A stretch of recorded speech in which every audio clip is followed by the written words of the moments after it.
Bonjour Patrick. Bonjour Marie-Laure. Merci d'être avec nous. Vous êtes conseiller économique de Siam. On commence par les résultats du géant pétrolier saoudien Aramco, publiés dimanche, qui sont largement au-dessus des attentes, alors que le détroit d'Ormuz est sous forte tension depuis fin février. Comment c'est possible ? Parce que Aramco peut exporter une assez grande partie de sa production antérieure par un pipeline. Il a continué à exporter à peu près 7 millions de barils par jour, alors qu'avant, sa production était de 9 à peu près. Et donc, la hausse des prix a fait plus que compenser la perte de production. Donc, c'est normal que ses profits soient plus élevés. Donc, finalement, ce choc profite aux producteurs qui ont les bonnes infrastructures. Oui, alors l'Arabie Saoudite est particulière. Par exemple, le Koweït a des recettes pétrolières qui sont tombées pratiquement à zéro, puisque tout partait par bateau et par le détroit d'Ormuz. L'Arabie Saoudite a la chance d'avoir ce pipe qui permet de continuer à exporter la majeure partie du pétrole qu'elle produit. Alors le PDG d'Aramco, Amin Nasser, prévient que même si Ormuz rouvrait demain, ce qui est assez peu probable a priori, la normalisation des marchés pétroliers n'interviendrait pas avant 2027. Vous partagez ce diagnostic ? Oui, parce que d'abord, il faudrait vider le détroit d'Ormuz de tous les tankers qui sont bloqués. Il faudrait reconstituer les stocks de pétrole des pays qui ont tapé dans leurs stocks stratégiques. Il y aurait plusieurs mois de période intermédiaire. Le consensus, c'est qu'aujourd'hui, on est à $107 le baril pour le Brent, que si le détroit d'Ormuz rouvrait complètement demain, les prix du pétrole seraient toujours au-dessus de $80 le baril à la fin de l'année. Et le détroit d'Ormuz, pour l'instant, est complètement fermé. Donc on perd... on avait 14 millions de barils jour qui transitaient par le détroit d'Ormuz avant la crise, et on perd à peu près 7 millions de barils jour de production exportée de pétrole. Et donc c'est 7% du pétrole mondial qui a disparu. Donc pour l'instant, le marché n'a pas pricé encore l'essentiel du choc pour vous ? Le marché est soutenu par le fait que certains pays, en particulier en Asie, utilisent leurs stocks stratégiques, et puis par l'idée que cette crise va se terminer, et que cette crise va se terminer avant que les stocks soient vidés. Alors c'est très difficile de calculer le vrai prix d'équilibre du pétrole. C'est-à-dire que si on avait une perte de production de pétrole, j'ai estimé à la minute qu'elle serait de l'ordre de 7 millions de barils jour. Donc si on perdait 7 millions de barils jour de production mondiale de pétrole, ça fait à peu près 7% de la production mondiale de pétrole. Quel serait le niveau d'équilibre du prix ? C'est pas $250 le baril comme certains l'ont avancé, c'est plutôt probablement entre 140 et 150 $. Et donc on est quand même assez en dessous du prix qui équilibrerait le marché du pétrole entre l'offre et la demande si on perdait ces 7 millions de barils jour durablement. Alors Total Energy affiche de son côté plus 51% de bénéfices nets au premier trimestre. Est-ce que c'est le conflit seul qui explique ces résultats, ou est-ce que finalement il y a des raisons un peu plus structurelles ? Bon, alors, de toute façon, toutes les compagnies pétrolières du monde ont des résultats qui augmentent avec le prix du pétrole, puisque les coûts de production sont ce qu'ils sont. Enfin, je veux dire, les coûts d'exploration et les coûts de production de pétrole ne sont pas affectés. Donc, quand le prix du pétrole monte, vous avez des profits qui montent. Donc, et en plus, on sait que les compagnies pétrolières aussi ont des revenus de trading, qui sont des revenus soit de trading maritime, c'est-à-dire l'orientation des bateaux vers les destinations où le pétrole est le plus valorisé. C'est des profits sur le marché du pétrole qui sont des arbitrages. C'est pas des arbitrages spéculatifs bêtes, c'est en général des arbitrages entre qualités de pétrole. Ça joue sur des déséquilibres entre les différentes qualités de pétrole. Alors, on part aux États-Unis. Donald Trump veut suspendre les taxes sur l'essence pour calmer la colère des automobilistes qui commencent à gronder. C'est une vraie solution économique pour vous, ou c'est un coup politique ? Bon, alors les États-Unis, d'abord, ont peu de taxes sur l'essence, ce qui explique qu'en valeur relative, le prix des carburants augmente beaucoup plus qu'en Europe. Un litre de gasoline, comme on dit aux États-Unis, enfin un gallon de gasoline, un gallon c'est un peu moins de 4 litres, ça valait $2,80 au mois de février, ça vaut $4,50 aujourd'hui.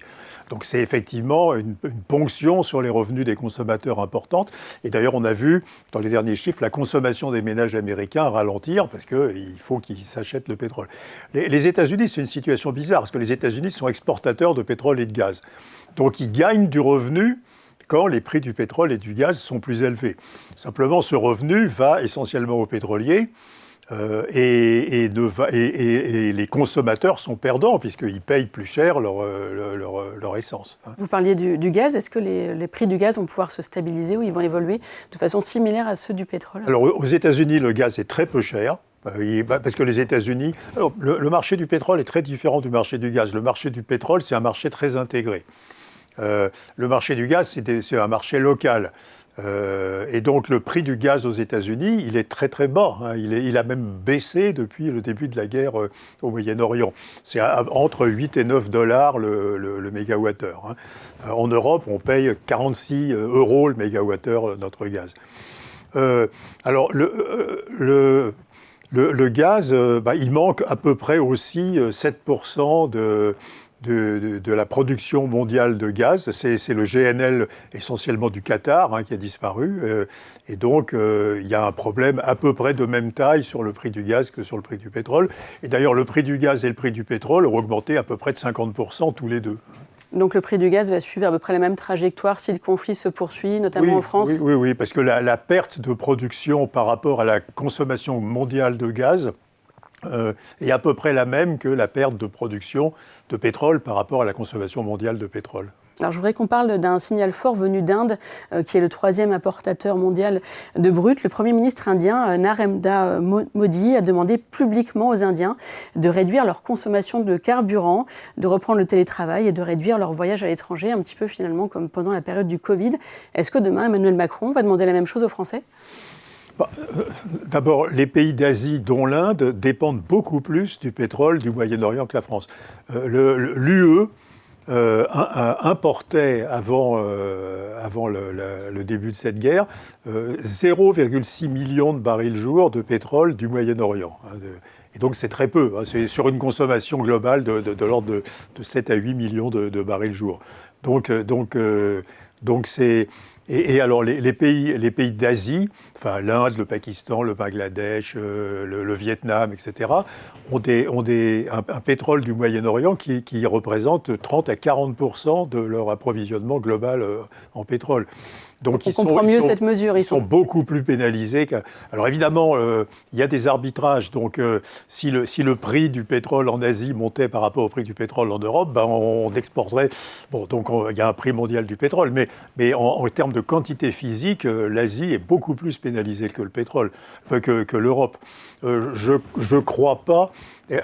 On a une baisse de la consommation de carburant en France, par exemple, qui est de 11 à 12%. Ça suffit normalement à rééquilibrer le marché. Et donc le prix fait le travail. Alors qu'en Asie, le prix ne peut pas faire le travail, parce qu'il faudrait des prix astronomiques pour faire suffisamment baisser la demande de carburant. Donc finalement, est-ce que ce choc creuse durablement l'écart de compétitivité entre économies asiatiques et européennes ? Il y a un vrai problème. Alors bon, il y a des marchés qui sont à peu près identiquement affectés. Par exemple, le marché du transport aérien, l'Europe importait du Moyen-Orient à peu près 15% ou un peu plus de son kérosène. Donc là, on est très pénalisé, on est beaucoup plus pénalisé que sur les carburants pour l'automobile, par exemple. Et donc, il y a des secteurs d'activité qui sont très pénalisés. L'agriculture, parce que les engrais qui utilisent de l'urée ont des hausses de prix très très fortes. Mais en termes de compétitivité globale, ce choc est très favorable aux États-Unis parce que toute leur industrie, par exemple chimique, pharmaceutique, etc., travaille avec du gaz naturel dont les prix n'ont absolument pas bougé, ils ont même un peu baissé, alors qu'en Europe, maintenant les prix du gaz naturel en Europe sont 5 fois plus élevés qu'aux États-Unis. Donc c'est la même chose en Asie. Et donc c'est un choc qui est très favorable à la compétitivité industrielle des États-Unis en réalité. Plus que de l'Asie. C'est très défavorable à la compétitivité industrielle de l'Asie. Alors l'Asie, il y a une industrie qui est très isolée, qui est l'industrie des nouvelles technologies. Les pays d'Asie qui fabriquent des semi-conducteurs, des disques durs, des cartes mémoire, etc., c'est un marché qui est en croissance extrêmement forte, qui ne dépend pas beaucoup du prix du pétrole. Donc, par exemple, Taïwan ou la Corée sortent à peu près indemnes de cette crise, parce qu'ils ont une industrie de la tech qui est extrêmement importante dans leur économie. Mais les pays asiatiques qui sont des pays plus industriels, par exemple la Thaïlande, les Philippines, l'Indonésie, le Vietnam, etc., sont très, très, très affectés par la hausse des prix de l'énergie. Alors, on a beaucoup parlé de la mise en place éventuelle d'une taxe sur les superprofits des entreprises pétro-gazières. Est-ce qu'il y a des obstacles techniques et réels à la mise en place de cette taxe, ou est-ce que finalement c'est plus un débat politique ? Je crois d'abord, effectivement, il est normal que les entreprises pétrolières aient des profits qui soient plus élevés quand le prix du pétrole est plus élevé. Le problème alors si on parle de la France, parce que il y a cette idée dans quelques pays, mais enfin c'est surtout débattu en France. Le problème de la France, c'est que les dividendes des compagnies pétrolières ne tombent que pour moins de la moitié dans la poche des Français. Si on avait des fonds de pension, les compagnies pétrolières feraient plus de profits, elles verseraient plus de dividendes, et ça tomberait dans la poche des Français qui pourraient consommer ces dividendes. Il n'y aurait pas de débat à ce moment-là. Il n'y aurait pas de débat, puisque ça alimenterait la consommation. Mais aujourd'hui, les dividendes... Total, par exemple, est possédé par plus de moitié par des investisseurs étrangers. Donc la moitié des dividendes de Total tombent dans la poche d'Américains, par exemple, ou de Hollandais, ou de Norvégiens, etc. Et donc c'est ça le vrai problème, c'est le fait que les profits des entreprises françaises ne tombent que pour une partie petite dans la poche des Français. Et donc, ce qu'il faut réparer, c'est pas mettre une taxe sur les super-profits, il faudrait avoir un système où les Français investiraient beaucoup plus en actions et bénéficieraient de la bonne santé de leurs entreprises, alors que ce sont les fonds de pension ou les caisses de retraite américaines ou hollandaises qui bénéficient de la bonne santé des entreprises françaises. Donc finalement, il faudrait revoir un peu tout le système, c'est ça que vous dites ? Mais on a fait le choix, après la guerre et à nouveau dans les années 60-70, de ne pas avoir de système de retraite par capitalisation en France. Et je crois qu'on paye les conséquences de ce choix. Quand vous comparez la France aux Pays-Bas, par exemple, qui est un autre pays européen, alors aux États-Unis, mais les Pays-Bas ont des fonds de pension extraordinairement importants, et qui permettent qu'il y ait un capitalisme hollandais alimenté par l'argent des futurs retraités et dont les profits tombent dans la poche des retraités. Donc c'est un système très vertueux en réalité. Et je ne comprends pas le blocage de la majorité de l'opinion ou des politiques en France vis-à-vis de l'instauration de fonds de pension. Parce qu'à nouveau, on aurait dû faire ça au début des années 70 ou dans les années 80, et on aurait des retraites plus élevées, on aurait une possession de nos entreprises beaucoup plus forte, on aurait des dividendes qui ne partent pas à l'étranger, et donc on aurait un bienfait macroéconomique de la présence de fonds de pension en France, alors que les fonds de pension sont ridiculement petits en France. Est-ce que vous pensez que ce débat sur les superprofits pourrait traduire un changement durable dans le rapport entre État et grandes entreprises énergétiques ? Est-ce qu'il y aura un avant et un après ? D'abord, il ne faut pas rêver. Enfin, je veux dire, en France, on parle de Total Energy. Total Energy, ce n'est pas privatisable. C'est une capitalisation boursière de presque 180 milliards d'euros. Qu'est-ce qu'il va dépenser ? Ça serait une utilisation totalement stupide de l'argent public, alors que l'argent public est rare pour l'éducation, pour la transition énergétique, pour la recherche, etc. D'utiliser 180 milliards d'euros d'argent public pour indemniser les actionnaires de Total Energy. En plus, vous auriez à nouveau, la moitié de ces actionnaires ne sont pas en France. Donc ce n'est pas une bonne idée. Nationaliser Total Energy, on en parle un petit peu dans la classe politique notamment. C'est une très mauvaise idée. Chez LFI, ce n'est pas une bonne idée. C'est une très mauvaise idée. Et à nouveau, il faudrait rouvrir le débat sur les fonds de pension, ce qui permettrait que les Français, et en particulier les retraités français, bénéficieraient et profiteraient de la bonne santé des entreprises françaises. Est-ce qu'on peut finir, Patrick Artus, par un petit point de marché ? Comment est-ce que vous voyez les choses sur les actions, sur les obligations ? Sur quoi est-ce qu'il faut se tourner dans ce contexte ? Bon, alors les taux d'intérêt obligataires sont sur une tendance à la hausse, surtout en dehors d'Europe, surtout aux États-Unis, au Japon, ce qui est normal. Hein. Il y a plus d'inflation, il y a plus de déficit public, donc il est normal que les taux d'intérêt à long terme montent. Donc tant que ce mouvement de hausse des taux d'intérêt à long terme n'est pas terminé, je crois qu'il faut faire attention aux investissements obligataires.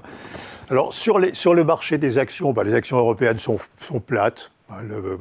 Les actions américaines sont une performance incroyable et il faut regarder d'où vient cette performance. On avait, jusqu'à l'automne dernier, c'est les 7 magnifiques. Hein, donc c'était les boîtes qui investissaient dans l'intelligence artificielle qui expliquaient la performance boursière des États-Unis. Ce n'est plus le cas. Et maintenant, à mon avis, cette performance boursière est beaucoup plus robuste et satisfaisante. Ce sont des boîtes qui vendent par exemple des semi-conducteurs, qui vendent des mémoires, qui vendent des disques durs pour équiper les data centers qui serviront à implanter l'intelligence artificielle. Mais donc, on est passé de vendeurs de performances boursières basées sur une anticipation de profits futurs, peut-être liés au développement de l'IA, à une hausse des marchés d'actions basée sur la réalisation de chiffres d'affaires et de profits maintenant qui sont vérifiables. Donc c'est beaucoup plus robuste et donc je préfère beaucoup la dynamique du marché américain aujourd'hui, qui est une dynamique basée sur ces entreprises qui vendent du hardware, quoi, je veux dire, à une dynamique qui est basée sur l'anticipation des miracles futurs éventuels et qui ne seront pas vrais pour toutes les entreprises qui développent de l'IA, dû au développement de l'IA. Merci beaucoup Patrick Artus, conseiller économique d'Ociam, qui était l'invité de la grande interview. Bonne journée à vous Patrick. Bonne journée aussi.